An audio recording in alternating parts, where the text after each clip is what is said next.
Oi, gente, tudo bem? Eu tô aqui com a Amanda, que é uma paciente super querida, Oi. narizinho referência nacional. E ela tem uma história de vida muito, muito bacana.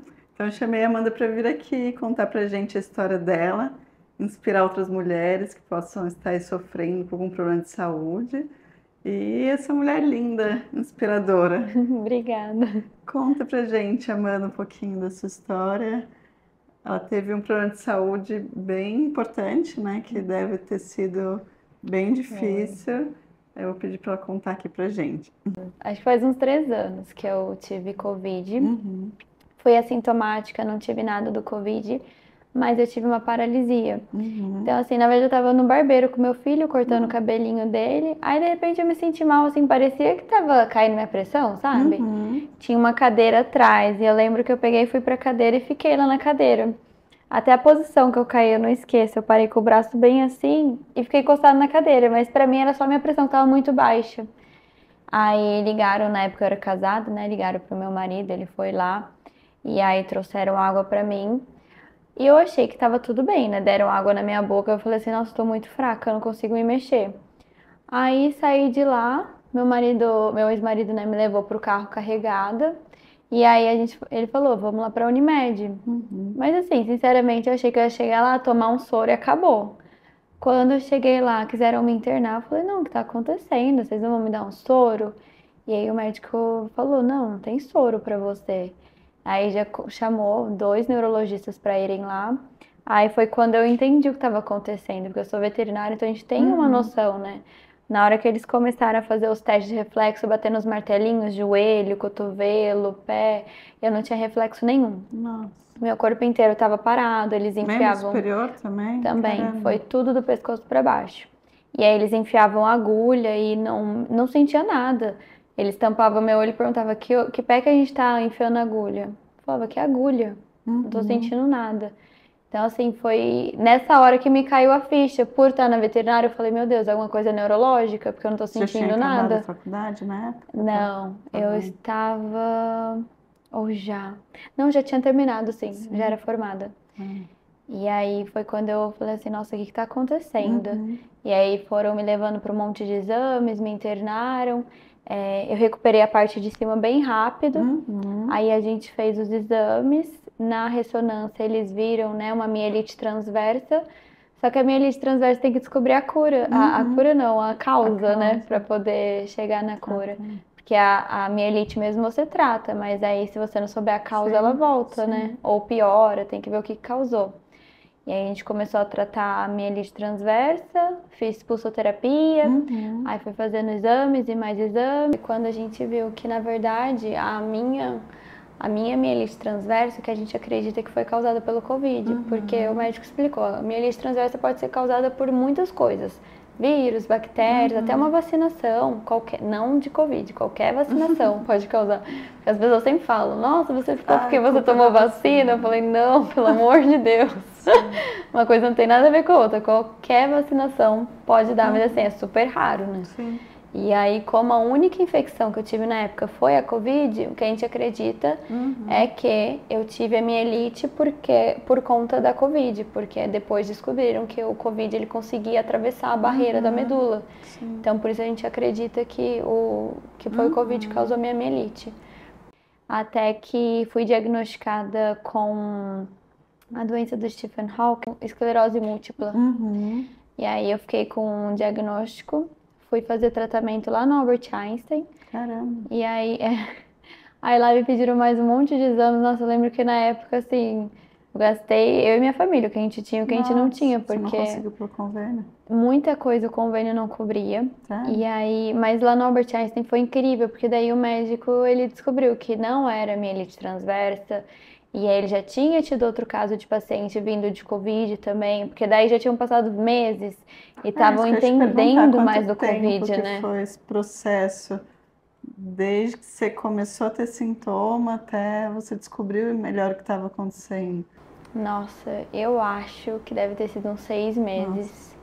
Eu não lembro se no meu aniversário eu já sabia que não era esclerose ou se eu ainda estava com o diagnóstico de esclerose. Eu faço aniversário em junho.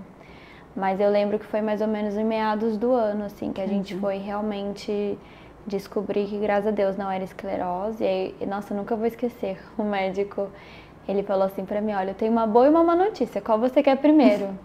Falei, bom, me dá ruim, né? Porque depois a gente que acabou pra ficar feliz.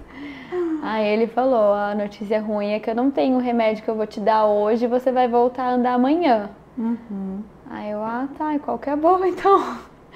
Aí ele falou, a boa notícia é que não é esclerose, você vai conseguir acompanhar seu filho na faculdade, ver ele casando. Sim. Aí fora eu comecei a chorar, né? Sim, mas realmente foi uma ótima notícia. E aí eu fiz uma segunda pulsoterapia, né? Então eu fiz 2 imunoterapias e aí eu melhorei, sarou a lesão. Só que eu já tinha ficado muito tempo na cadeira de rodas. Então, assim, Você ficou quanto tempo? No total, 10 meses na cadeira. 10 meses? Caramba. Na cadeira de rodas, 10 meses, andador 2 meses e muleta 4 meses. Caramba.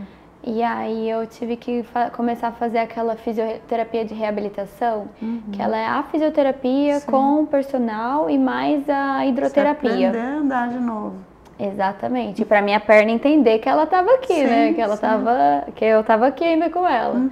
Então, assim, foi bem difícil. Foi até aqui em São José, graças a Deus, tinha um lugar, porque é bem difícil conseguir essa fisioterapia de reabilitação.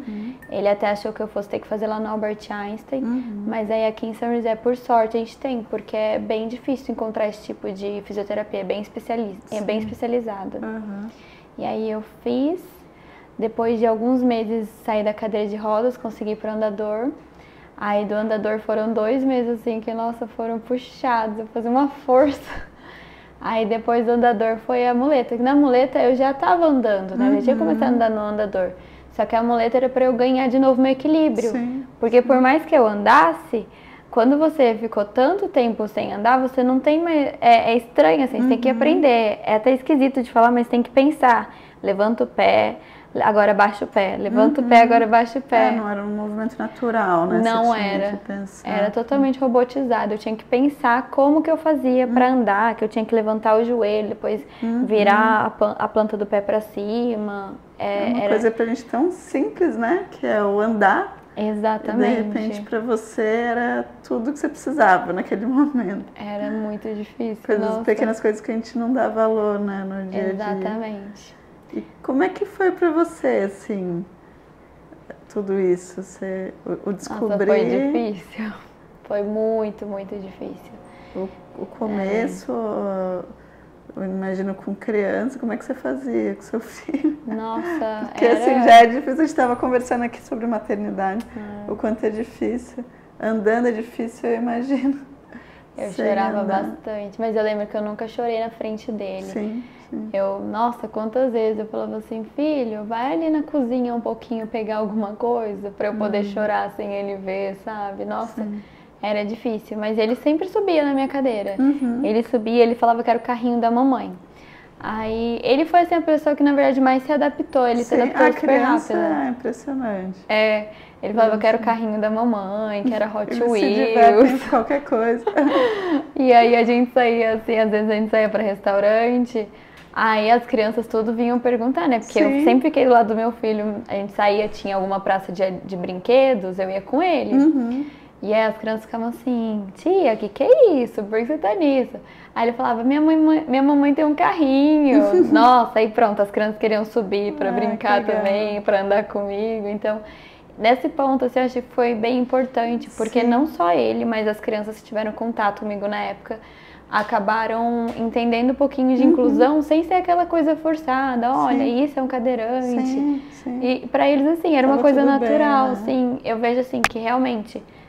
depois disso que eu passei, que o preconceito ele vem do adulto. Porque a criança, ela vê, ela acha curioso, ela quer saber o que é, mas tá tudo bem. Agora o adulto, ele tenta não olhar, ou então, o pior, né? Olha e fala. Eu lembro que falavam muito pro meu ex-marido, nossa, parabéns. Gente, era assim, eu falava, meu Deus do céu, como se eu nem estivesse ali ouvindo, sabe? Ou passava assim e falava, nossa, tão bonita, mas desse jeito. Eu falo assim, gente, eu deixei de ser eu porque eu tô sentada, você tá em pé e eu tô sentada, é a única diferença. E assim, e essa parte várias vezes, assim, acabava comigo. Eu ouvia isso, eu chegava em casa, nossa, eu chorava, eu ficava mal. Aí depois passava, eu falava, não, vou ficar bem. Vou ficar bem e graças a Deus eu voltei a andar. O Guto tinha que idade na época? Acho que 2 aninhos ou 3 aninhos. 2 Nossa, aninhos é só. uma idade puxada. Puxada. Eu tenho 3, quer brincar, quer correr. Quer Ele fazer pedia bagunça. pra mim todo dia, mamãe, quando que vai poder jogar futebol comigo?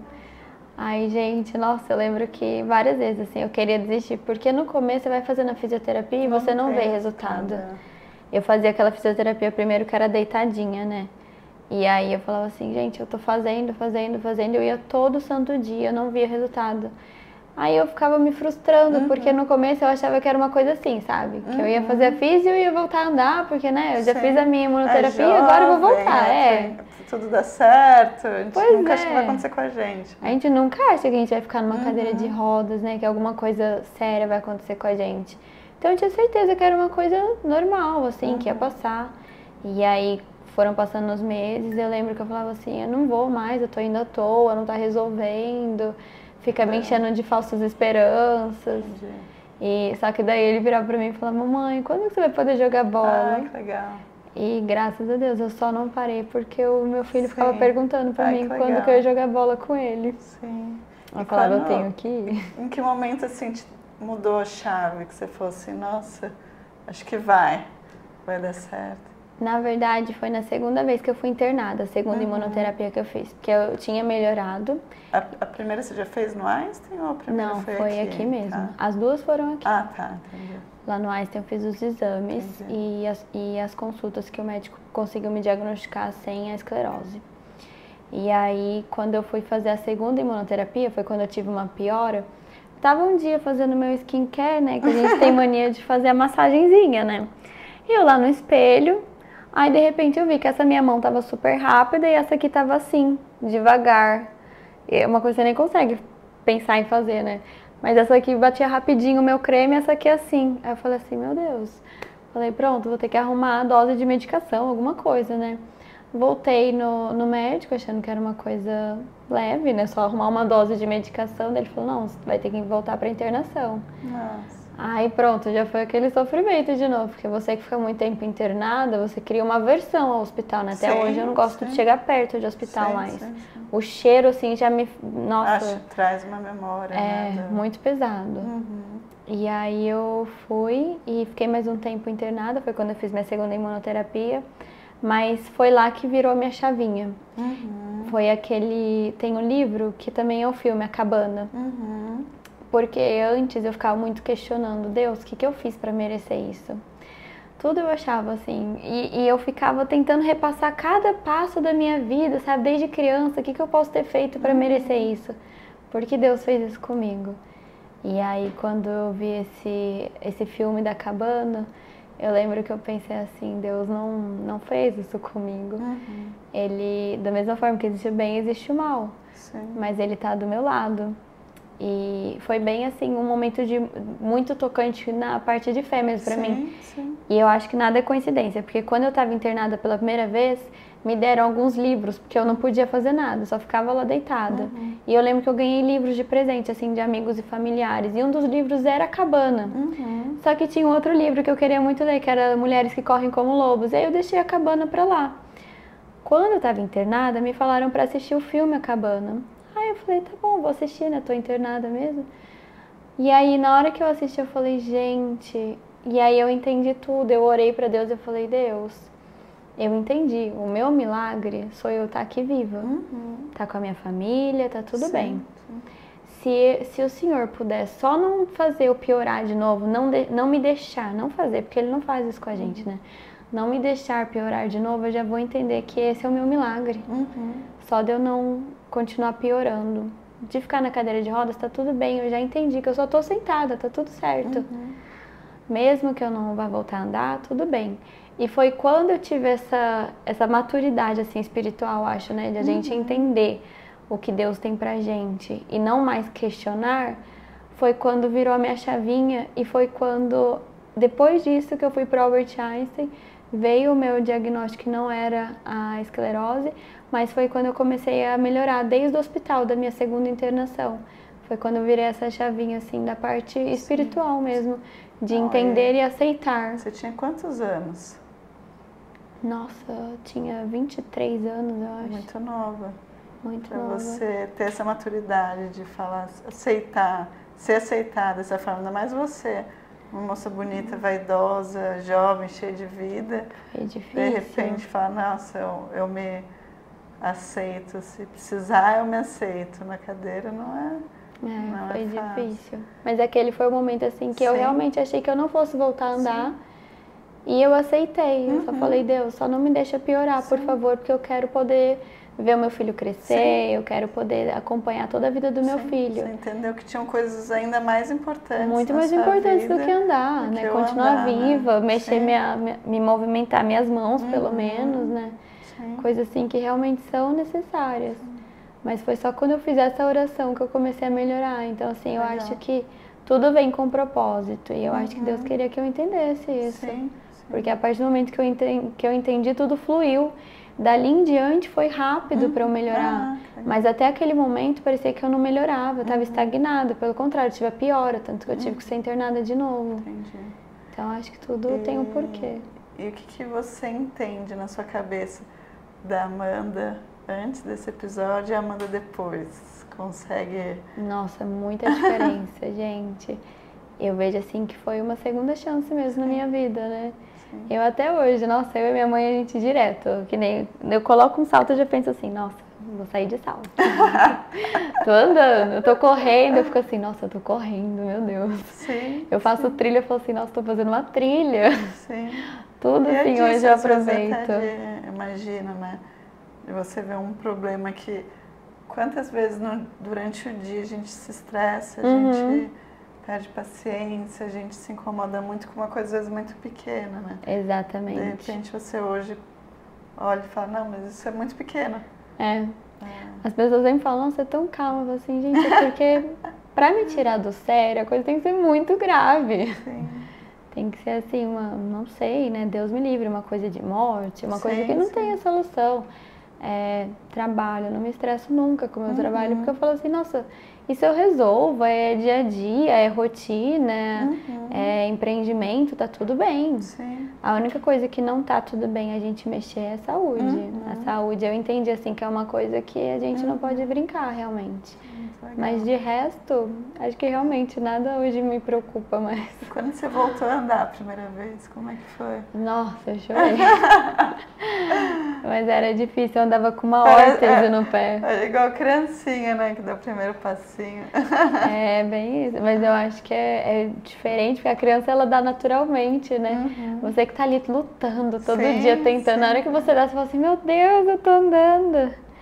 Era uma órtesezinha que ela ficava ainda presa no meu pé, porque eu não conseguia fazer esse movimento, né? Eu tinha pisada de equino, acho que chama, né? Eu arrastava a ponta do pé. E aí eu usava a órtesezinha pra ela deixar meu pé assim. Eu andava que nem um patinho, assim. Eu não sabia fazer o movimento de andar, então eu andava assim, esquisitinha. E hoje ficou zero sequela? Zero, graças a Deus. Caramba. Graças a Deus. A última coisa foi um ano, né, nessa brincadeira de... Foi 1 ano e 2 meses no total. Caramba. Porque 1 ano e 4 meses. Foi 10 meses na cadeira, 2 no andador pra eu conseguir andar e depois 4 na muleta, que foi o tempo assim de eu conseguir ter equilíbrio. A muleta, como eu falei, eu já andava, mas eu não tinha equilíbrio ainda. Então eu ficava meio assim, nossa, às vezes eu perdi o equilíbrio, ou então assim, quando eu tava já no final, assim, voltando mesmo, sabe, tava quase perfeito. Eu lembro que o último mês da muleta foi pra eu criar confiança de largar a muleta, porque daí eu já tava com uma muleta só no último mês.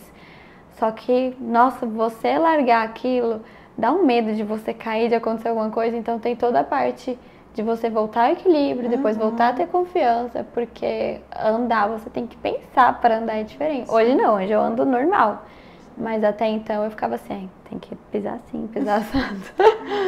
E teve mais alguma história legal? História ruim, na verdade, em relação a preconceito? Você falou dos comentários, teve algum episódio específico que você lembre que te marcou mais? Eu não fico guardando, mas aconteceram vários, assim. Sim. Nossa, eu ficava bem chateada na época. Mas eu não guardo essa parte, assim, eu realmente nem... Hoje você agradece, né? Não, Porque eu só você tem que agradeço, agradecer com por você certeza. estar aqui bem, Tem porque eu lindo, ficar cheio lembrando da de... parte Sim, ruim. Tô aqui andando, vou ficar sim, reclamando. sim, sim. E o Guto lembra disso tranquilo. O não Gutinho tem- lembra, ele sempre fala, Mas mamãe, ele quando a mamãe usava carrinho, Ah, que legal. e aí até hoje em dia, se a gente vê algum cadeirante, ele fala, olha mamãe, um carrinho igual o seu, só que o seu era roxo, o dele é tal cor. É legal, né? Porque ele já tem outra visão. Ele lembra até da cor. E ele tem o Hot Wheels, que ele é um Hot Wheels cadeirante também. Que legal. Aí eu comprei pra ele, falei, olha, o carrinho igual da Sim. mamãe. Aí ele, carrinho Hot Wheels. E na época que você estava com a cadeira, você sentia muita dificuldade? Como é que era essa parte de mobilidade? Mobilidade é muito difícil, são coisas assim que a gente não imagina. Coisas que a gente não consegue ter simpatia, né? De se colocar no lugar e às vezes a gente acha que é frescura, mas não... Gente, é bem complicado. O tanto de, assim, é feito para cadeirante, mas não é funcional. Você vai ver uma rampa, a rampa é super inclinada. Gente, é tão pesado só você pra passar subir com aquela cadeira. Cumprir a lei, né? Exatamente, em muitos lugares. O absurdo, assim, eu acho que o cúmulo do absurdo foi um banheiro que eu fui usar e a cadeira não entrava no banheiro de cadeirante. Porque a porta do cadeirante já tem que ser tem que ter um espaço para passar a cadeira. E era aquela porta estreitinha. Gente, a humilhação que eu passei aquele dia, nossa, esse dia realmente, agora eu lembrei um fato que foi marcante, foi esse dia. Eu lembro que eu fui usar o banheiro, não tinha como entrar. E aí tinham duas mulheres dentro do banheiro, elas estavam na pia, e elas ficaram assim olhando. Eu acho que elas estavam olhando, coitadas, assim, só olhando mesmo, tipo, nossa, só que sabe quando você não oferece ajuda? E eu ali naquela situação, gente, o meu ex-marido me ajudando, eu tava de meia calça naquele dia. Nossa, sério, eu me senti tão humilhada de ter que estar ali, ele me colocando e eu no meio de um banheiro e duas pessoas que eu nunca vi na minha vida olhando. Não, e em casa eu conseguia ir sozinha, porque eu tinha minha estrutura para ir no banheiro, né? Mas assim, esse dia realmente, eu lembro que eu saí chorando do banheiro, assim, nossa, aquilo foi humilhante. Eu falei, gente, como que pode? O banheiro, que é o mais difícil de ter, né? Que é com o espaço certinho, eles fizeram. Como que coloca uma porta que cadeirante não entra? E nenhum cadeirante antes passou por aqui, ou passou, falou e eles nem se importaram, né? Sim. Isso dentro de um shopping. Então, assim... Nossa, teve um outro shopping também, que eu não lembro se foi aqui em São José, se foi em outra cidade, que também, gente, esse foi pior ainda. Logo na entrada do banheiro, não foi nem nas cabines. Na entrada do banheiro, a angulação que tinha na parede era um L, a cadeira não entrava. Então eu falei assim, gente, tem banheiro lá dentro para cadeirante, tinha cabine de cadeirante, mas não entrava nem na porta do banheiro, não tinha como. Então assim, a parte mais difícil para mim, andar era um pouco complicado, mas eu não andava muito com a cadeira, né? Era mais de carro. Agora a parte mais complicada, com certeza, é banheiro. Banheiro para cadeirante é muito difícil. E os amigos cadeirantes que eu fiz na época também falavam a mesma coisa. Legal. Aí até a gente ficava dando dicas, né? Olha, vai em tal hotel, esse hotel realmente é adaptado de verdade. Porque todo mundo fala que tem o quarto adaptado, mas você vai ver e fala assim, meu Deus, aonde isso é adaptado? Olha, esse restaurante aqui dá pra ir. Lá em Campos tem um restaurante na Praça do Capivari que você consegue, que é a Mercearia. É o único ali na Praça do Capivari que tem um banheiro, que tem um banheiro adaptado e que você entra de verdade. Caramba. Então tudo isso a gente vai passando dica um pro outro, porque quando você é cadeirante tem que se planejar para sair de casa, não dá para simplesmente sair de casa, tem que se planejar.